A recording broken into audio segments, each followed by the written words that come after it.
If I had the ability to beam a thought into a man's head right now, I would go directly to Randy Pitchford's noggin and try desperately to urge him to stop. This is a message directly to Randy. If you are not Randy Pitchford, disregard the following sentence. Put down your phone, I say as I shake him by the shoulders. Oh my god. I have clowned on this goofball for years. Randy Pitchford, I think, is one of the game industry clowns that is always able to somehow make himself look like a fool and damage the company he represents. And this has got to be the best example of it. Borderlands 4 came out, and it is genuinely better than Borderlands 3. Most people are happy with it. I am actually pleasantly surprised by it. I'm not the biggest Borderlands fan, but this one is definitely an upgrade. But it does have a problem. Performance. There are tons of reports from numerous players citing that their performance has been lackluster with a lot of problems. It is a widespread issue that's been reported many, many times. Personally, I haven't yet. I've crashed once, but that's just kind of to be expected with modern games at this point. I just kind of write it off. But I'm lucky in that regard. Not everybody is having as smooth of an experience. And instead of just doing like the very normal, very standard thing of just saying, hey, we see your complaints about performance, we're sorry, we're working on it, Randy instead goes on a fucking scorched earth tirade on Twitter looking like a damn imbecile. Like, he cannot help himself. He is snatching defeat from the jaws of victory. Everyone has been celebrating Borderlands 4 finally being good, and Randy Pitchford says, wait a minute, I can turn this into a bad thing, check this shit out. So I want to go over some tweets here, because this shit is unhinged. He had a layup. And when he went for the layup, he broke all of his fucking bones like Tom Segura. So already comes out the gates bearing the horns here. He's very combative off rip. Every PC gamer must accept the reality of the relationship between their hardware and what the software they are running is doing. He did get community noted, saying, the publisher of a game is responsible of providing accurate, recommended, and minimal specs since the consumer has absolutely no way to check how the game is going to run in the hardware before release. Which is true. Randy is attacking and villainizing people that are saying, like, the game doesn't run super smooth. Which is a really weird decision to do. He's just saying, like, listen, you guys with all your, like, cheap-ass hardware are trying to run our game and complaining that it's not running all that great on your dog shit rig. Like, that's on you. You're gonna have to take some responsibility here for being poor. Alright? You can't just point the finger at us. We can't cater to every single fucking device out there. That's on you guys, and it's time you take a hard look in the mirror. Not exactly what he's saying, but that's kind of the sentiment he expresses. Because he goes on like a long, long rant. The minimum and recommended specs are published. The most common hardware is a 4-year-old cell phone. Borderlands 4 is a premium game made for premium gamers. I'm just going to take a pause right there. Just even saying that sentence out loud put vomit in my throat. Wow. Borderlands 4 is a premium game for premium gamers. Oh my goodness. Jiminy Christmas, Randy. Holy shit. Imagine being this much of an insufferable loser that this thought not only crosses your head, but you actually have the gall to type and post it proudly. Oh my lord, to be a neuron in his brain fucking floating around in there. Wow. A premium game made for premium gamers. Listen, guys, this is a premium experience for only the real premium gamers. You know, the kind of guys to wear sunglasses and smoke a cigarette. They get pussy. Not like you non-premium gamers. This is not made for you. In fact, steer clear with that stench if you don't mind. Just as Borderlands 4 cannot run on a PlayStation 4, it cannot be expected to run on too old PC hardware. Unlike on PlayStation and Xbox, we cannot prevent a PC player with suboptimal hardware for the game to try and play it. So some try and get mad, and some have actual issues we need to fix, and some need to learn how their PCs work at the high end for this specific game in 2025 and use the tools available to them to find the right balance between frame rate, resolution, and graphics features. This is not a game made to run on 10-year-old PCs. This game uses the full capabilities of modern bus, CPU, and GPU. If you're trying to drive a monster truck with a leaf blower's motor, you're going to be disappointed. If you discover your system can't run the game well by accident or wishful thinking and or don't want to try to mess with settings to make things good enough for you, please use the refund feature on Steam rather than have a subpar experience. And don't let the door hit you on the way out, you not premium pile of dog shit. Have fun enjoying life with no one to love you, non-premium little swine you. Randy out here with the venom.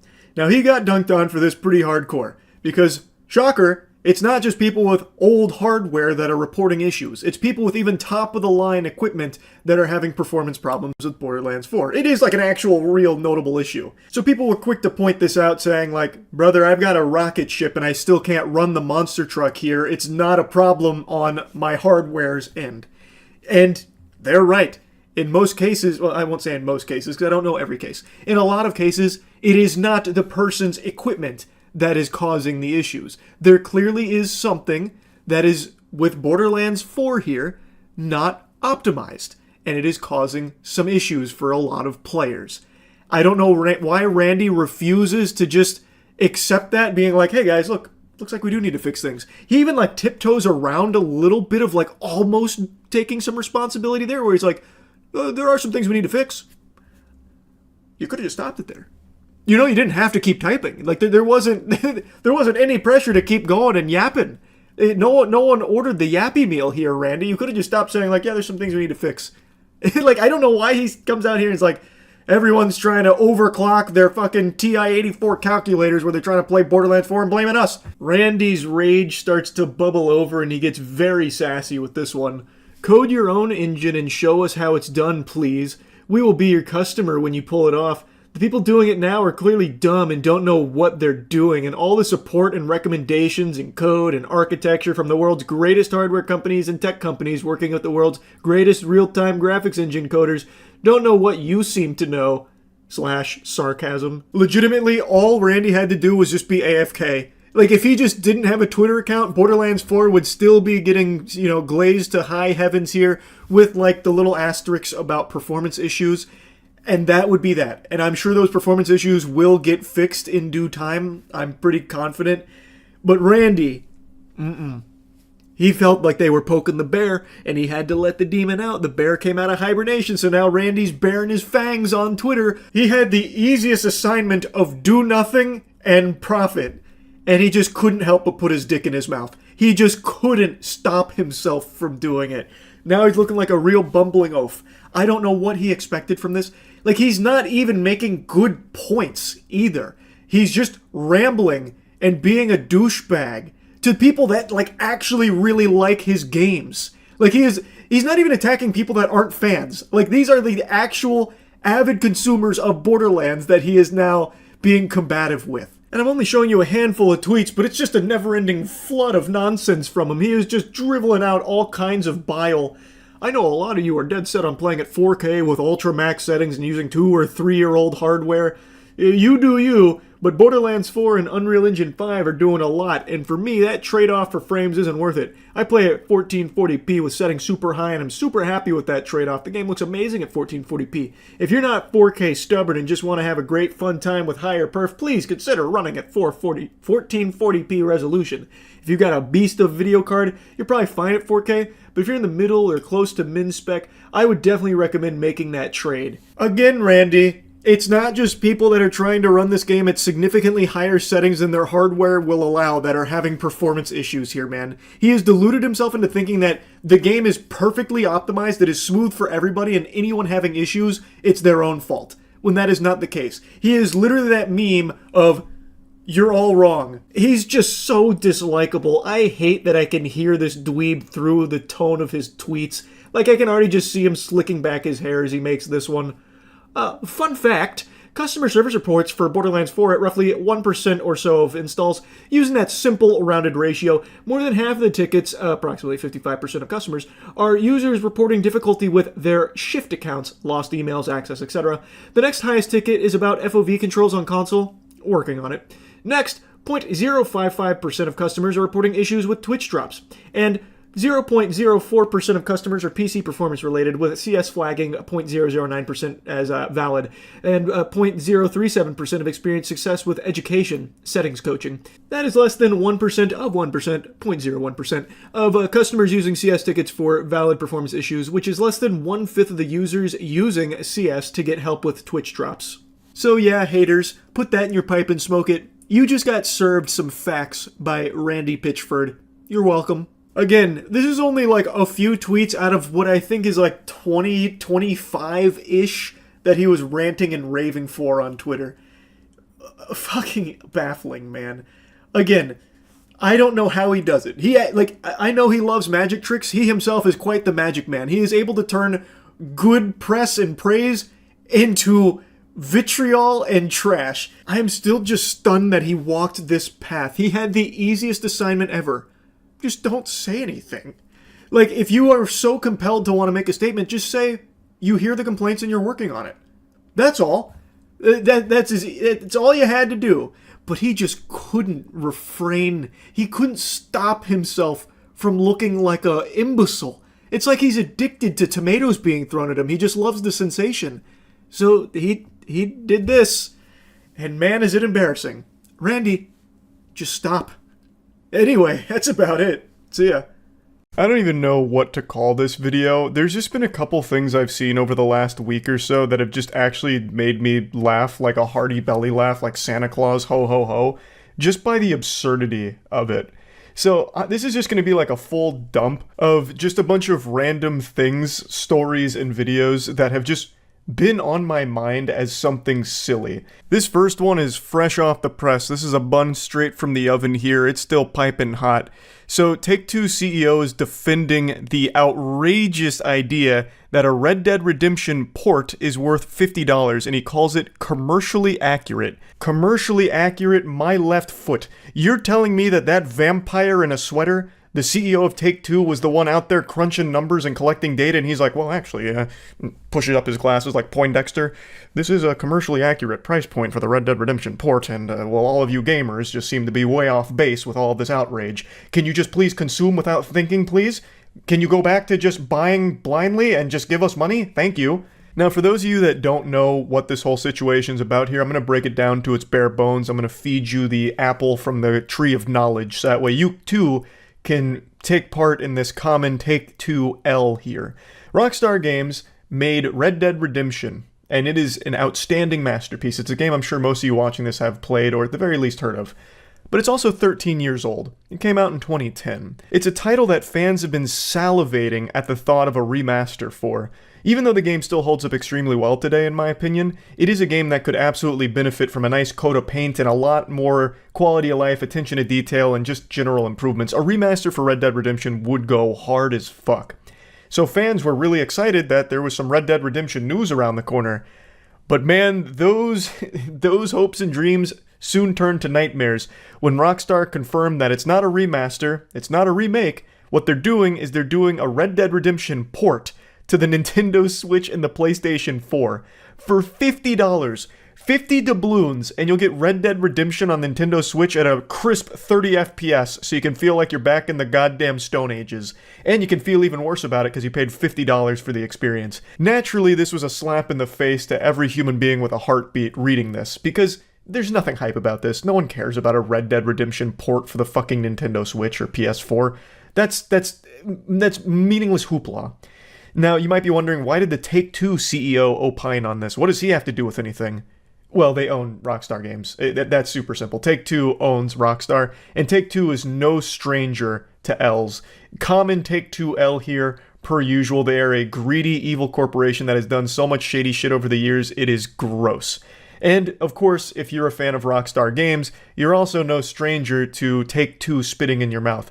Take-Two is more than happy to dump excrement in the mouth of their fans like it's 2 girls, 1 cup. For Take-Two, it's anything in the name of profits.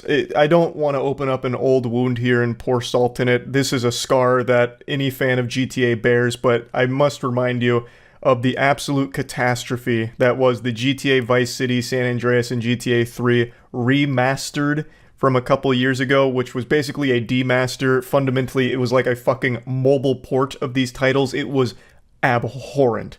That is a affront to God what they tried to pull with that whole collection they did there. Lord have mercy. Yeah, this is just a horrible idea here to charge $50 for a port of a 13-year-old game, especially in the modern landscape of things when you can emulate it and have a much better experience, like in your own home.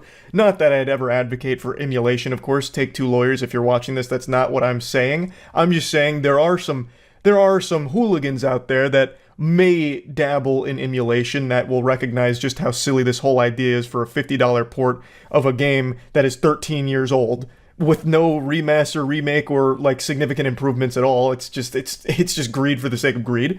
Like, you know, it's just a very misguided idea here. I can't imagine what the actual fucking thought process was here other than just dollar signs in the eyes and hoping for the best. So yeah, just another big L here from Take-Two trying to say that a $50 price tag is commercially accurate for this product. I couldn't help but just slap my knee and laugh about it. Now, the next thing that had me giggling was actually an advertisement from Mike Pence. I'm not here to get political or anything, but this ad was bafflingly awful. Hey everybody, Mike Pence here. Remember $2 a gallon gas? I do. And then Joe Biden became president of the United States and launched his war on energy. Since that time, gasoline prices are up 60%. Electricity going to MikePence2024.com. We can lead the world once again to a more prosperous and a secure future for America. Someone needs to lead Mike back to Doofus Town. Man is an escapee from Stupidville. That is not how pumping your own gas works.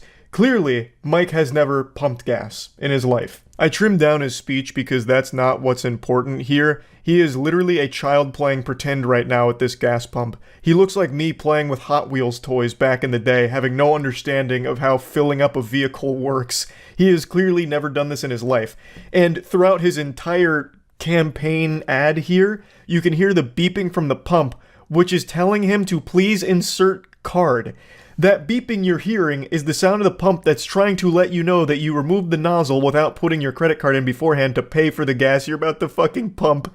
This absolute goober didn't even realize for a second that everyone can hear that. And anyone who has ever pumped their own gas, which I imagine is most people, will know what is going on here. You can't just roll up to the pump, scoot in sideways, get out, grab the nozzle, and put it in. You absolute goofy son of a bitch, you didn't even select what gas you want to pump.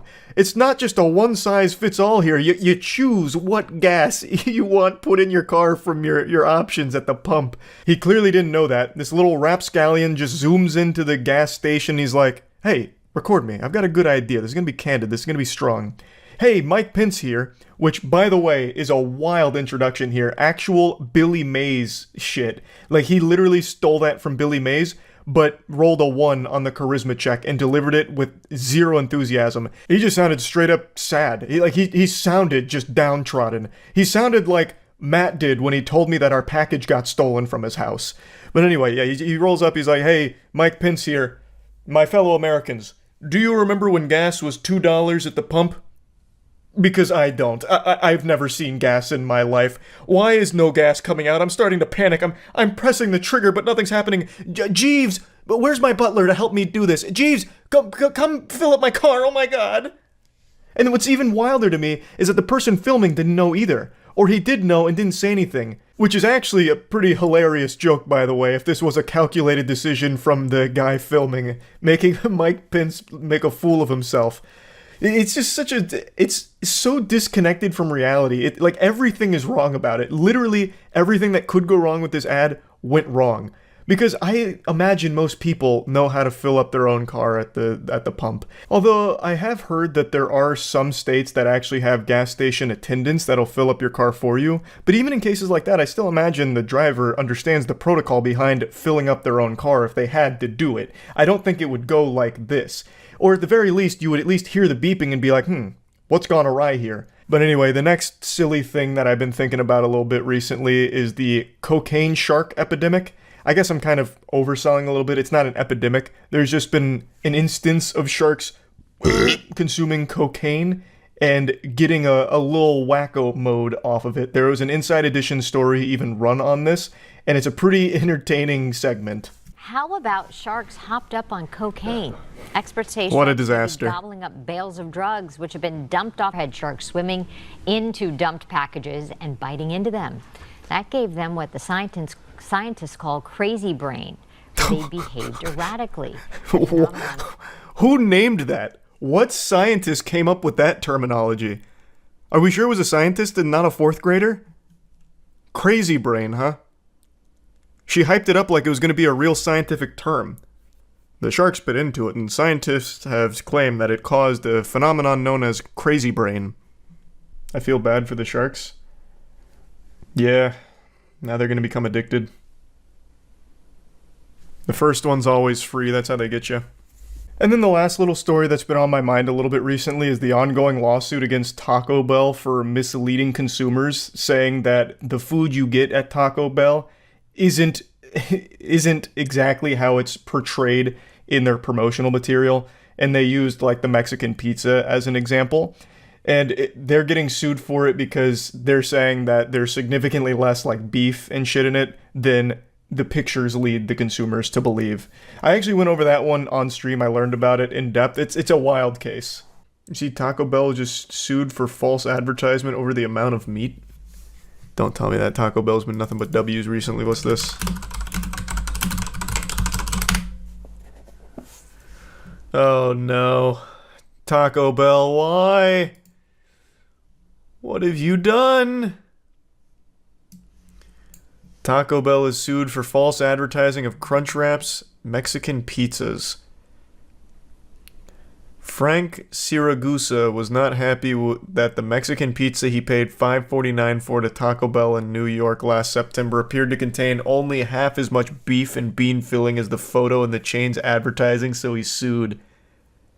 Can you do that? Because ain't nothing looking like the actual advertisement photos. If so, we're opening Pandora's box here. Because I'm ready to ride. In a proposed class action filed on Monday in Brooklyn, Siragusa accused Taco Bell of deceiving consumers by falsely advertising its Mexican pizza, veggie Mexican pizza, Crunchwrap Supreme, Grande Crunchwrap, and Vegan Crunchwrap as containing at least double their actual content. Based on what? Your eyeballs? How would you know? How would you be able to like actually prove that? Let me see. You know what? I'll start doing some super sleuthing. I'm gonna fight a little battle here for Taco Bell because I've been so fucking pleased with their food recently. Their Mexican pizza is like legitimately their worst item though. So this one I can take or leave it. I'll be honest. Don't care. Agreed. I've never got a Mexican pizza from Taco Bell that looked like this. It's usually just this messy fucking plate of mush. And there's like a little bit of flavor particles in there, really. I don't think it's like a crazy amount less. He took pics, look it up. He took pics? Are they in here? And who's to say he didn't tamper with it? He'd need videos. If I was Taco Bell, the first thing I'm saying is, you took out all the filling, you scoundrel. To consume it for yourself, you glutton. Taco Bell was sued today in a false advertising class action. Consumers allege that Taco Bell misrepresents the amount of beef in the Crunchwrap Supreme by at least double the amount. Did our Crunchwrap Supreme look like that? I don't think it did. Same with this. There's no beef in this one. Let me see. Let me see what ours looked like. Let's go back to Exhibit A, our Taco Bell tier list. It's more so than what they had, but nowhere near what that picture looks like. But I feel like that goes for like every restaurant, especially something like McDonald's. I think McDonald's would even be more egregious than Taco Bell, but maybe Taco Bell's like an easier target, perhaps? Okay. But yeah, these are, assuming these are untampered with, these are pristine, PSA tin, fresh out of the wrapper Crunch Wraps, then yes, that is a problem. I will agree with Frank Siragusa on that. Taco Bell, a unit of Yum Brands, did not immediately respond. Last year, one of Siragusa's lawyers filed a still pending lawsuit in Brooklyn accusing McDonald's and Wendy's over the actual versus advertised size of their burgers. Over the actual versus advertised size of their burgers. I was wondering what the fuck happened to that sentence. So he's done the same thing before for McDonald's and Wendy's. He's out here chasing ghosts. He's hunting every fast food chain that's guilty of this and has been for years. I'm guessing it never wins.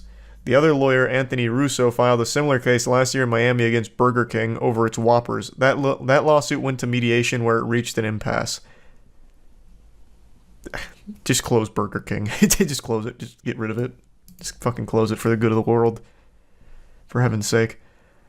Taco Bell does not adequately disclose the weight of the beef or filling. Plaintiff did not make any purchases of the product based on any weight disclosed, but solely based on the picture of the product as we believe most consumers do.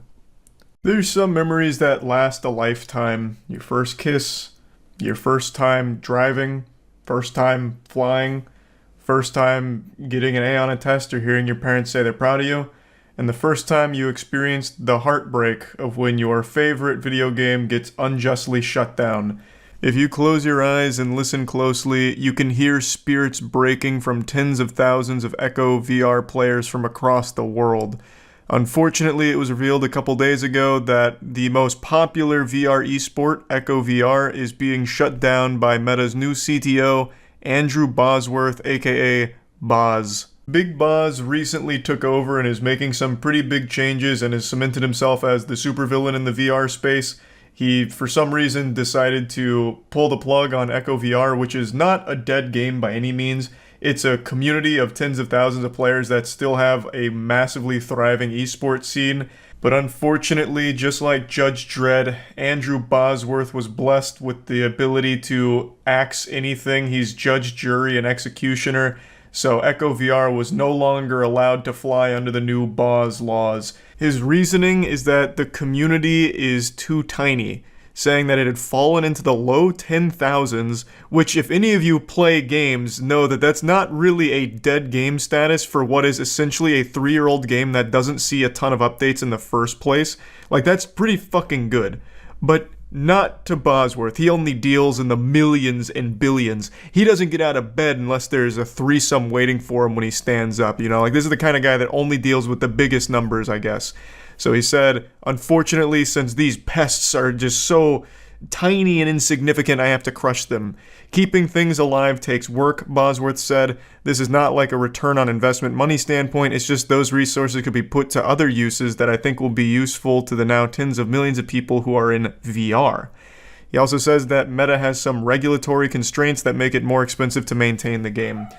So this is a bunch of baloney. This is horseradish. There's a bunch of fish paste here. That is a sizable community. That is a pretty strong user base for a game that's 3 years old and does not get active updates. You don't have a team that's on this that's dedicated to working on it around the clock. I just don't believe that's the case.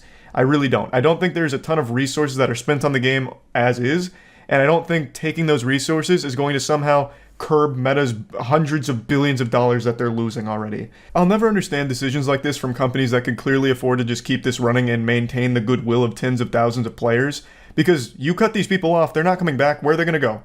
They're going to go to Horizon? No one goes to Horizon. That place is more empty than a dilapidated fucking insane asylum from the 1930s. No one goes to Horizon. The only people on Horizon are people that are trying to exchange drugs for Bitcoin. Or just like really shady fucking weirdos RPing. So these players are not going to Horizon, and it's not like you have a ton of other products to offer them. They're just not coming back. They were there mostly for Echo VR, I imagine. And now you've made them hate you.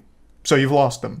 I feel like the goodwill of them is more lucrative long-term than the 4 or 5 developers that you may have been able to take off of Echo VR and put on your ad space, your mobile game ad functionality, or whatever the fuck you're going to use them for. It's a stupid decision. And they go very hard here. They are absolutely making sure the shit stays buried and dead. Like, they are putting it in the casket and sending it straight to the goddamn core of the earth. They're sending it right to fucking hell. Echo VR will never see the light of day if it goes Boz's way. The Boz went on to put his dick in his mouth one more time. He said, I will add one more thing on this. I know people are really focused on it understandably, which is that we looked at if we can open source it, and the answer is basically no. It's very deeply entangled with a bunch of our systems, and there's no. It'd be even less cost effective to do that.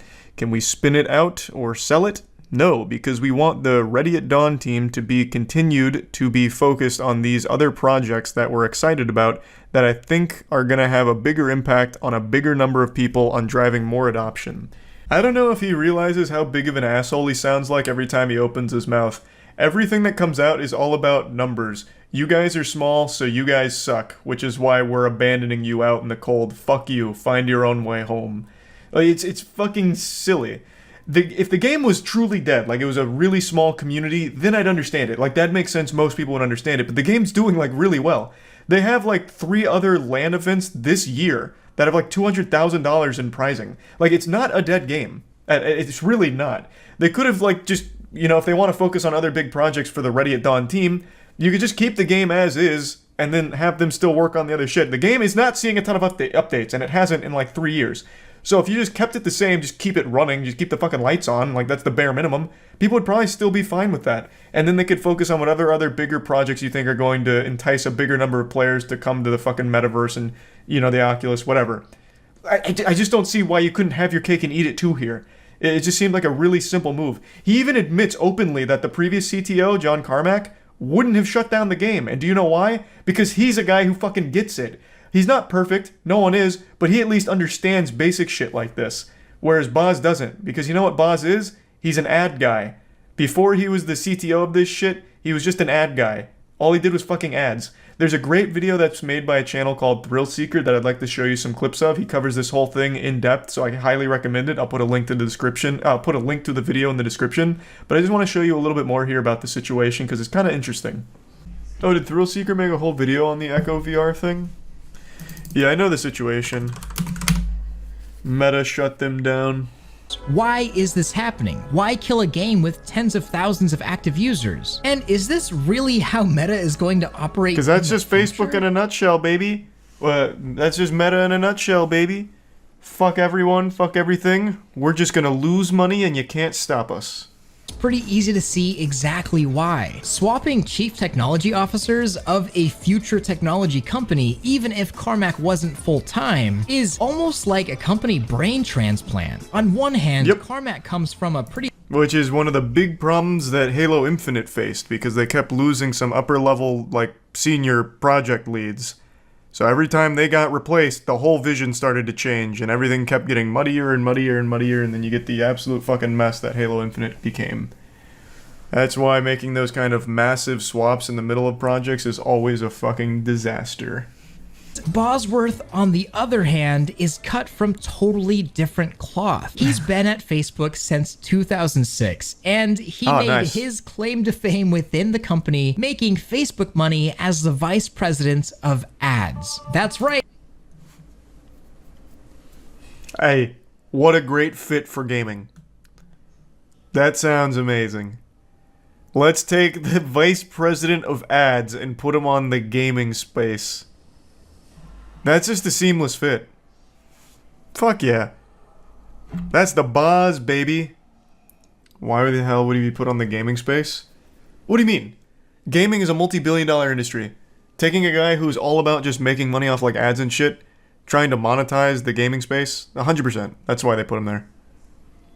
Plus, Meta lost like fucking, Jesus, what was it, like hundreds of billions of dollars or something in valuation over the last year? They're desperate. So they're going to sick the Boz on the metaverse, on the gaming space. We had a gaming legend, and now we have the legend of advertisements in charge of VR. And as but look how cool he is. And sick as that is. So what happened here? It just dwindled. You know, the user base is small.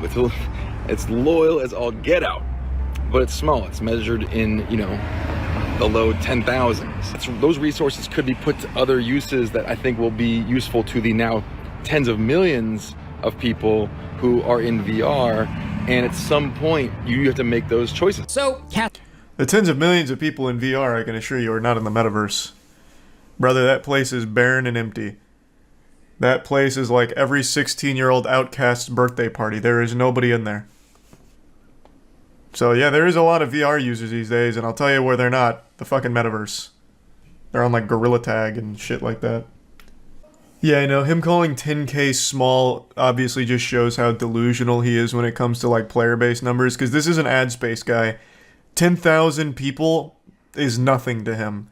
When he's working with like Facebook mobile ads and shit, that is barely a blip on the radar. That is a completely meaningless number to him. So he can't really separate that number in the ad space to the gaming space. Because a 10K, and I think it was, I imagine it was more than 10K, but even just a 10K user base on a multiplayer VR game is pretty fucking good. That's a strong community. But I do need to think about return on investment. And I'm not talking about money back to Meta. I'm not talking about trying to make money. That's good, because Meta doesn't make money. And you know who's not going to solve that problem? Goofball Boz. So I'm glad that's not on the priority list, because that shit is not happening. talking about the return on the human capital, the people that could be doing something that's going to affect millions of people, but instead they're trying to keep something alive that affects 10,000s of people. I love how deeply it affected those people, but I just got to make those calls. It's part of my job. His job is legitimately to be hated. This guy has done nothing that people appreciate except for soulless corporate suits. This guy is a fucking chronic loser. He is an ad space guru. He pumps ads to kids on Facebook and now shuts down games that people like. This guy's entire position is to just be disliked. To be an unlikable heel. What a fate. What a fucking fate. Corpo slime. I mean, pretty fucking much, man. But beyond cosmetic paid DLC, the game hasn't really been updated at all since it came to the Quest 3 years ago. And half the game, I didn't know it was in that my old. opinion, the better half of the game, Echo Combat, just never came to the Quest at all. It's stuck on PC for no reason. And at this point, it's honestly impressive that Echo still has a community as large as it does at all. But Wait, so is Echo... Did they still have a component elsewhere off of the Boz domain? Oh, because they haven't taken it down yet. Oh, okay. I'm talking about when they take it down. Are they affecting the one that is outside of the Quest? Like, are they taking the one that is on PC? Does the whole thing come down? Like, the PC one comes down too? Yeah, because they're shutting off all the servers. Got it. Okay. some people really don't care, and they'll just bend over and take it from any corporation that'll give it to them. But really, why do I even care? It's just a game. I will say, though, as far as corporations go, I think Meta has the least amount of meat swallowers in the world. Everyone from every walk of Earth hates Facebook, and Facebook is a company. Like, no matter where you are in the world or with your beliefs, everyone equally fucking hates it. I don't see many people ever defending it. I see some metaverse brainwashed people, but those are very small in number. Echo VR has need everyone's help to save Echo VR. It has 3 to 4 yearly LAN events and multiple esports leagues. Has a dedicated user base, putting money into making it the biggest VR esport. Yeah, so when this story broke, I kept seeing it touted as like the biggest VR esport. I don't really keep up with the VR scene much, so I wasn't very familiar, but I still think that's pretty cool. Hope someone sets up their own servers for this. Yeah, I'm going to tell you right now, that's going to be unlikely, especially with a company like Meta, and especially with a soulless weirdo like Boz. If someone tried to set up like their own private server, like if they tried to do what City of Heroes did, for example, I feel like Meta is the company that would 100% come after them legally. So I think there's a 0% chance of that happening. So once it goes down, it'll stay down. There's definitely still a fighting chance to save Echo. So does Thrillseeker do a call to action here? Because I don't really know how you save it beyond making a big stink online. And normally I'd say that does have a chance, but with Meta, I just don't think they give a fuck. I really don't. Someone out there has created a functional mod loader for Echo VR called the Vega mod loader. This has been used specifically in the past for professional Echo tournaments, mainly to change the server to play in a LAN environment. And those are kind of crazy setup some here. Other adjustments with the Vega patch. The community is going to eventually reverse engineer the servers, whether that takes months or years to do, which it could take years. They're going to do it. So if they're they absolutely can do it. Like they absolutely could do that, and what would happen is Meta would sue them. It'd be a cease and desist if they keep going. That is exactly what happened initially with City of Heroes, and they ended up running private servers in secrecy for like 8 years, which was in a very big legal gray area. What are you doing, Io? Why are you trying to eat the trash can? I really do hope that they don't do that, because there's absolutely no harm in having the private servers. It doesn't hurt Meta's bottom line. Or what are you doing? What is going on over there?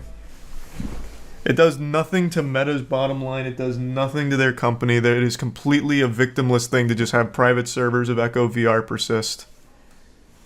But these companies are fucking cutthroat, and I feel like Meta is definitely going to be one of the worst ones for it.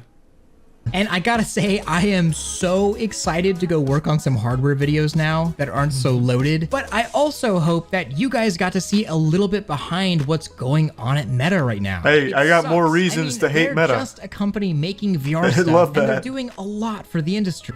Let me know what you thought below. Much love. Roll out. That was good. That was an extremely informative look at exactly what was going on. I had a baseline understanding of what was happening, but this was a lot deeper into it. So now I have Two orders of magnitude an less space antagonist. to play with, thermal space to play. Boz. Have you ever heard the expression, saying goodbye is the hardest part? Well, it doesn't apply in this case. Saying goodbye is the easiest part, and also the happiest. Because today we say goodbye to John Riccitiello. He's not dead, but his reputation and career might be. And it should be. He should never work in the video game space again. He is a plague that infects it with the greediest, most outlandish ideas ever, and fundamentally ruins any type of goodwill the companies could ever muster. He has a worse reputation than E. coli. John Riccitiello sucks. Point blank. No reason to beat around the bush. I made a video talking about the Unity situation a couple weeks ago. I never gave the update in a separate video, but I'll just go ahead and give it now. I've talked about it on stream. Basically, the big drama that led to all this is Unity published some changes to how they're going to be doing business going forward. Is extremely fucking greedy, extremely ridiculous. There was a ton of backlash, and a lot of developers were making the switch to competing game engines and just abandoning Unity because they could no longer trust them, obviously. So, Unity did what the electric slide taught them to do. One hop this time and take it back now.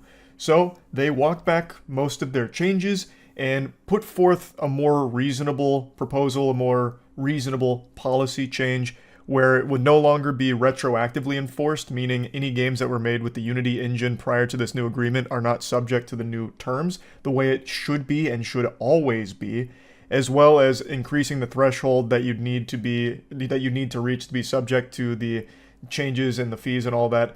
Basically, they made a much more reasonable change. However, I don't think that exonerates them of the crime of cringe and greed. That was still an unforgivable sin that most people are still sore about because they did that out of nowhere and had no problems doing it either. No hesitation. They just dropped that shit and said, toodles. And that was that until the backlash was simply too much. And then they reluctantly had to change it. Now, John Riccitiello isn't solely responsible for that policy change, that greedy direction Unity tried to go.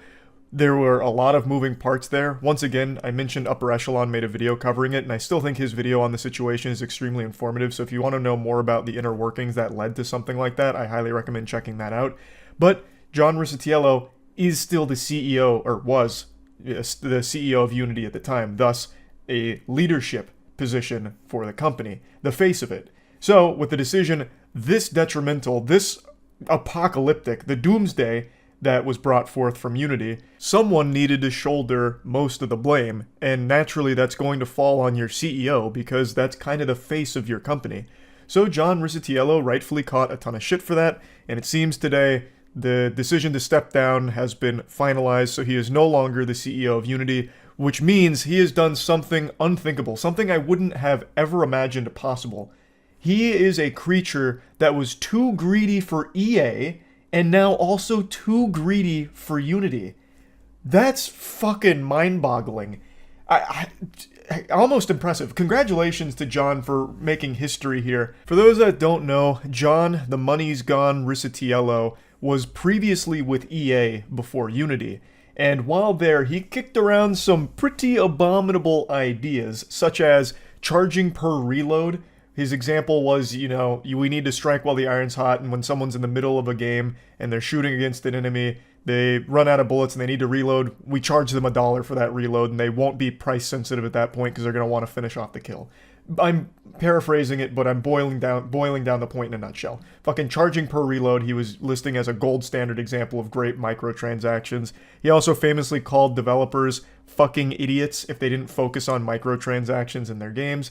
He's just an awful guy. He is the worst thing for gamers because he is someone that just wants to exploit the industry for selfish gain. But I'm not here to just keep talking about his past. Let's talk about John's future. hopefully there is none in the video game space. I hope this is truly his last rodeo here with Unity. Why would you hire someone that keeps failing? His greed is insatiable and it fucking sinks companies. Well, it doesn't sink them, like Unity and EA haven't gone anywhere, but it ruins reputations. Why would you want him in a powerful position at your company? It's incomprehensible, but I already know he keeps failing upwards. He shouldn't have been working in the video game space after his bout with EA. He should have never even made it to Unity, but he did. So, I have a sneaking suspicion John will continue to fail upwards, and he'll probably land a CEO position at fucking Ubisoft next. Like, he will likely be in another position in the video game space and finding more and more creative, degenerate ways to squeeze money out of the consumers, and that's just the cycle's going to continue. That's my prediction, but I hope I'm wrong. He's like a cockroach, and I don't want to see him in the industry anymore. He sucks. It's great to see that he's no longer with Unity. Maybe Unity can get their shit together, but as I said in the previous video, I don't think this means people should trust Unity going forward. I really don't. It's not like John was the only problem here that led to this decision. It had to go through many different people and many different layers of the big business onion before it went into effect. So, them getting rid of John doesn't absolve them of all the sin. It doesn't get rid of the root cause of the greed. It's just one of the symptoms that they treated here. So I think it's important people remember that. Unity isn't blameless here. They're not innocent. Unity and everyone that's still currently there in a position of power did play a role in that initial policy change that was extremely greedy and exploitative. So yeah, just keep that in mind. I don't think we can all just start trusting Unity again just so quickly. But I am happy to see that John is no longer at the helm of the company. They've already appointed an interim CEO. His name is James Whitehurst. I'm not super familiar with him or his work, but I guess we'll see how all of that goes. John will continue to advise during the transition period, which isn't like abnormal or anything, so I guess we'll just see how Unity looks a year from now. Maybe it goes in a much healthier direction now that John's gone. Maybe his influence and his tendrils really spread deep at the company and infected a lot. And now with him gone, everything will be smooth sailing. That'd be nice, but yeah, we'll see. Just wanted to give a little update to this whole story here. That's about it. So yeah. Trash, garbage, rubbish, waste. All words that can accurately describe Warner Bros. Yes, I've thrown many tomatoes at them, I know, but they just keep making it so easy. They're a spitball magnet. And it can really, a large part of it, be traced back to one decision, a patient zero, David Zaslav. Since he took over 4 years ago now, actually, it has just been so bad for that company. All he does really is cancel projects that are pretty close to finished, or just get rid of things that they already have. And I know Warner Bros. Was in a bad spot before. It was in a dark place before David Zaslav came in there with the, knight in shining armor, with radiant sunbeams shining on him, potentially being their savior.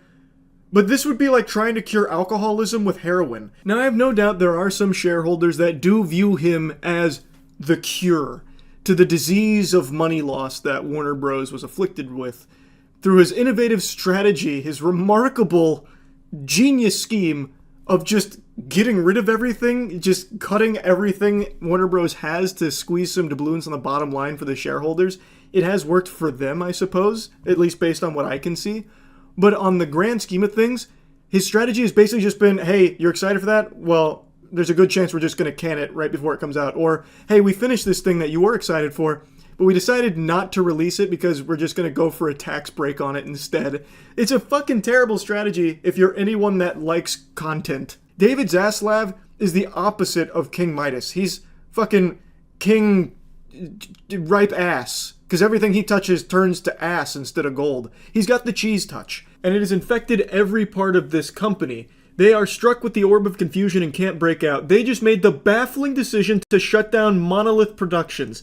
The studio behind beloved titles like Shadow of War and Shadow of Mordor, with a highly anticipated Wonder Woman game still in the pipeline that, from my understanding, was pretty far along in development. They have now just come out and axed that company. Not just Monolith, they also shut down Player First Games as well as Warner Bros. San Diego. But Monolith is the most surprising one because everyone loves those games. And there's a lot of faith in Monolith as a company. So there was a lot of hype around this game that's been in development for a long time, and now will never see the light of day, much like a lot of other things Warner Bros. Has done. I've already talked about this a lot. There's no reason to regurgitate it, but I will briefly mention them just refusing to release Coyote vs. Acme even though it's completed. I hate this fucking company, man. It's crazy. But in this case, they didn't complete the project yet. It was still actively in development, and now it won't see the light of day unless it leaks somehow. But what this also means is they're burying the Nemesis system in the coffin with Monolith here. The Nemesis system is one of the most innovative systems we've seen in the last decade. It was a really cool feature that was present in Shadow of War and Shadow of Mordor, and Warner Bros. Patented it, which is why you haven't seen it outside of those two games. And the thought would be that they'd use it in their products because they own the patent, but no. Instead, they crossed their arms and said, "It's my toy to not play with. You can't touch it. It's mine to do nothing with." And now that they've killed Monolith, it truly is going to be something that they're going to do nothing with, I imagine. And that patent doesn't expire until 2036. It's so infuriating how dog shit Warner Bros. Is. Like, they're not even doing business, they're doing shitness. Like, I hate to keep bringing up things I've already talked about a lot in regards to this company, but Coyote vs. Acme, they finished that movie. It had like a $70-80 million budget, I can't quite recall. And instead of releasing it, they just decided to claim a tax loss, which didn't recoup the budget or anything. It barely even made up for half of their total spend on the production in the first place. Great work, David. Big gold star for that one. Let's go ahead and see what he had to say, though, about gaming in general with Warner Bros. So the main goal with the structuring of Warner Bros. Game development studios is that they want to focus on 4 really powerful games, according to the lobotomite himself, David Zaslav. You know, really powerful games like Suicide Squad Killed the Justice League, which lost them 200 million clams, by the way. Rocksteady wasn't on the chopping block. I love Rocksteady for their previous work. I fucking hate Suicide Squad, plus that company doesn't have, like, the most important people at it from back in the day. I don't know if they'll turn it around, but Suicide Squad Killed the Justice League was one of the worst games of 2024, and yet Monolith, who actually has majority bangers, heaters, and their last 2 games have been super heaters, somehow they're the ones that get axed? Okay, fucking make it make sense, David. Now, what he's actually referring to is Harry Potter, Mortal Kombat, DC, and Game of Thrones. Those are their key franchises, and they don't want to, like, venture out beyond there, even though I think this is super stupid to just marry your whole fucking development studios to just these 4 properties. I have said for a long time, I think the path forward for these studios is that they do a lot of smaller projects that don't cost as much or don't take as long to develop, and instead focus on being creative and unique. So that way there's not as much spend, but there's a lot more potential. Things like a Hi-Fi Rush, for example. Like, there's, I think, significantly more potential in that, as opposed to just making a fucking $200 million Suicide Squad Kill the Justice League loss. But anyway, here's the statement in its entirety. We've had to make some very difficult decisions to structure our development studios and investments around building the best games possible with our key franchises. You've already failed. You haven't made the best games possible in a long, long time. Than Harry Potter, Mortal Kombat, DC, and Game of Thrones. After careful consideration, we are closing 3 of our development studios, Monolith, Player First Games, and Warner Bros. San Diego. This is a strategic change in direction and not a reflection of these teams or the talent that consists within them. The development of Monolith's Wonder Woman video game will not move forward. You know, interestingly enough, Wonder Woman's a DC game, huh? From a beloved developer? Why didn't that make it? I mean, it's part of your key franchise approach. What is this strategic direction here? To only put these properties in the hands of the worst developers? Like, I don't really know. I'm a little confused, to be honest with you. Monolith was extremely talented with a lot of faith in their brand, and you gave them a DC property, which you're saying is your key franchise. So why would you take them off of that in order to instead have Rocksteady work on another super stinker? Like, it's not like Monolith was working on something obscure no one knows, you know, like Dino Custodians, Janitors in Space, Prehistoric Plowing. Like, it's a well-known IP with an extremely well-known developer that people love. It just doesn't make sense. Our hope was to give players and fans the highest quality experience possible for the iconic character, and unfortunately this is no longer possible within our strategic priorities. And I think this is all code for not live service enough. We couldn't nickel and dime our community enough, so we had to let them go. We couldn't find ways of monetizing Wonder Woman to the same inefficient level as Suicide Squad Kill the Justice League. This is another tough decision, as we recognize Monolith's storied history of delivering epic fan experiences through amazing games. We greatly admire the passion of the three teams and thank every employee for their contributions. As difficult as today is, we remain focused on and excited about getting back to producing high-quality games for our passionate fans and developed by our world-class studios and getting our games business back to profitability and growth in 2025 and beyond. You imbecile. David Zaslav's brain is so fascinating because it really feels like it's been wired incorrectly. Like there were some screws loose and then it got put back together and the neural pathways were all cattywampus. Because it seems he lacks a fundamental understanding of what growth means in gaming here. Typically, you wouldn't want to cut your most talented developer working on a huge IP before it releases. That doesn't seem smart. Now you've just eaten a huge loss for the 8 years of development, and that product will never see the light of day, so you can't even begin to recoup it.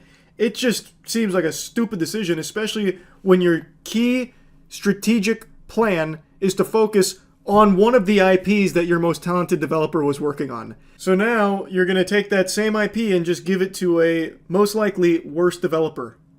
How are you growing? You've downsized, sure. You've effectively downsized, and now you'll stop spending money on the salary of all the developers that you just fired, but you didn't grow.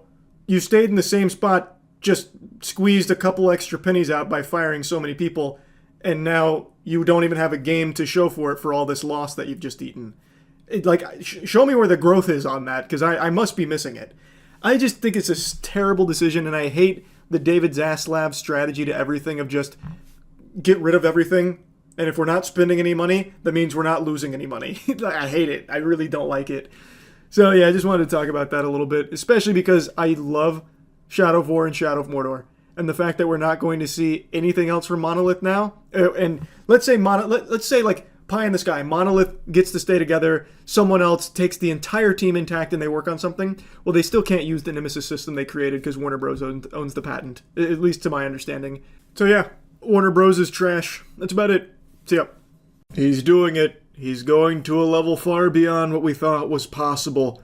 Randy Pitchford is goober maxing right now. He's the CEO of Gearbox, the studio behind Borderlands, and his take on Borderlands 4 potential prices leaving a sour taste in a lot of people's mouths.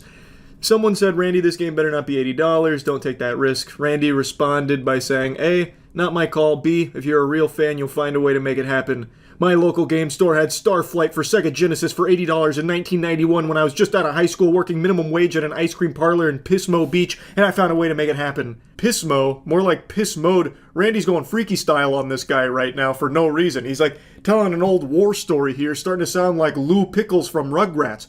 I had to walk 15 miles uphill in the snow with only $80 in my fist so I could play Starflight on the Sega fucking Genesis. Who are you? If you were a real fan of Borderlands, you wouldn't be poor in the first place. If you were a real fan of Borderlands, you would spend $80 on this game, no questions asked. Now, obviously, this has ruffled a lot of feathers. In classic Randy fashion, he is the worst thing for his games. They really need to keep this guy in cryosleep. It is brutal anytime Randy gets the stage, like a little bit of limelight here, he somehow finds a way to deflate everything about what he's talking about. Now, there's also a video clip that came out today where he once again mentions the price. Worth noting, it's not confirmed that Borderlands 4 is going to be $80, but even still, his attitude here about well, if it is, real fans would find a way to put that in their budget. Make room for Borderlands 4 in their life, that is, if they are a real fan and actually have money. Everyone knows Borderlands fans have to have money, otherwise you're not a real fan. So it should be a non-issue if we do decide to make it $80. That's the way it's perceived with what he's saying here. It's just super douchey and it's really tone-deaf because right now a lot of people are really upset with the pricing of these games going forward, with Nintendo and Microsoft announcing the $80 price tag, looking like it's going to be the norm. Randy, I got a tough one for you here. Oh, you got a spicy one for me? I don't know the answer. I don't know. Why is it always me that has to do the spicy ones? All right. What will the game's price be? That's an interesting one. I don't know this. Really, now? I'll tell you the truth. I don't know. He says he doesn't know what the price will be, there's a lot of factors that go into it, and he starts to explain what it looks like from their perspective of everything that's going into it and how the budget is significantly higher, this and that, so as of right now, he can't give a solid answer on exactly what the set price is going to be. We've got a competitive marketplace where people want to, or the people that make those choices want to sell as many units as possible, and they want to be careful about people that are price sensitive. So there's some folks that don't want to see prices go up, even the ones deciding what the prices are. There's other folks accepting the reality that game budgets are increasing and there's tariffs for the retail packaging, and like, it's getting gnarly out there, you guys. Borderlands 4 has more than twice the development budget. Basically just saying there's a lot more money that's going into developing this title and a lot more factors at play that make it difficult to say exactly what the price is going to be. There's some people internally that don't want to see the price go up, while others are accepting the reality that it might have to. So he doesn't have a straightforward answer at the moment for the price point, but he does say something very interesting about how Borderlands 4 budget is more than twice the budget for Borderlands 3. That's a bad thing. I don't understand, I've talked about this a lot now for years. These budgets are getting so bloated and so inflated. These games are set up for failure because it is so expensive to make them that the amount they would have to sell is completely unreasonable in a lot of cases. The budget for Borderlands 3 was over $100 million. I think it was like $140 million. If this is more than twice that budget, we're looking at a $300 million game, to develop. That's crazy. And this trend can't continue where the budget for every new game has to keep doubling. Eventually, something's gotta give. And in a lot of cases, that increased budget doesn't mean an increase in quality. Usually, I'm not even going to say usually, but sometimes it will often result in a worse game because then they get afraid with how much money's invested to take any risks, so instead they stick to the same formula that people are kind of tired of and fatigued with, like Ubisoft, for example. Those budgets are huge, but the games don't change that much. They're very similar to one another, which is why so many people over the years have gotten really tired of the Ubisoft formula, even though the budgets are increasing. So it's not like a higher budget guarantees a better game, and in some cases it sometimes just means a worse game because they're now too afraid and too risk averse. So it is concerning to see or hear that this budget is already double Borderlands 3. I think that there's probably no world where this is a sub $80 title. Microsoft and Nintendo are already setting that pace. He does also make a mention like Microsoft and Nintendo are, kind of solidifying the $80 price tag, but we're not sure if we're going to follow that ourselves yet or if we're going to keep it at the same price we've been.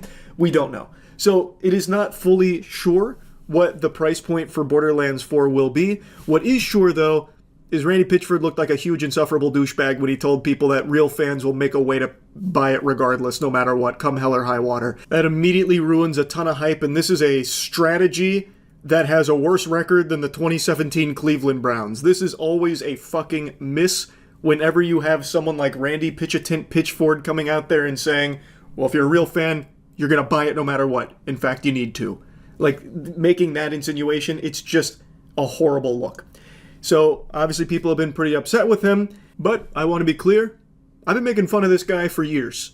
But for a long time, actually. It seems like a lot of people don't remember that a while back he had left a USB stick of porn at the medieval times. So he brought a USB stick of porn to the medieval times and somehow it just got left behind, and then when it was recovered, there's cam girl squirting porn on it, and then Randy went on a podcast to defend it, saying that he downloaded this squirting porn because he knew it had to be a magic trick and he was studying how she was getting so much fluid out of her pussy. Cam girl pornography. Have you ever watched? Do you know what cam girl pornography is? Is that the interactive one? And this one is just I can't quite make sense of what the little thumbnail image is, so I'm looking into it, and it's a woman who is masturbating, and when she has some experience that appears as if she's having an orgasm, a huge amount of fluid comes out of her vagina. She has some kind of an explosive orgasm. Hey, Jay. This is not a sex worker. This is a fucking magician. And so I purchased one of her videos. I wanted to watch this. You wanted to work out the method. I wanted to work out the method, but it was late, so I copied it over to this memory stick. Why? Why would anyone ever do that? This whole story is already peculiar and weird, but that last little nugget is such a head scratcher. So you purchased one of this cam girl's videos where she's squirting at you, and you were so mystified by it that you believed that she wasn't even a porn star, she was a magician. and you wanted to figure out how she performed the trick. So you download it, and I guess you're putting it up on the big screen like the Jumbotron as you're hyper-analyzing it, but why would you ever copy it to a fucking memory stick and take it with you places? Like, where are you bringing it? Why do you need access to that on the go? You taking it to a forensic laboratory to get the experts on the case or something? Like, why would you ever even lug that around with you to a medieval times in the first place? It just doesn't make any sense, unless you had, like, scheduled a meeting with Merlin the Wizard at the fucking medieval times or something to get the Council of Wizards on the case here to figure out how she was erupting with squirt fluid, with squirt juice. Like, what in the fuck? I know this has absolutely nothing to do with what we're talking about today, but I couldn't miss this opportunity to drop this little tidbit of lore on your lap here with Randy Pitchford and the Philosopher's Nut. Like, it is so baffling. Anyway, though, yes, Randy Pitchford once again made a fool of himself with the whole Borderlands 4 price take that he gave there. That was a big blunder. And yeah, anyway, that's really about it. So yeah.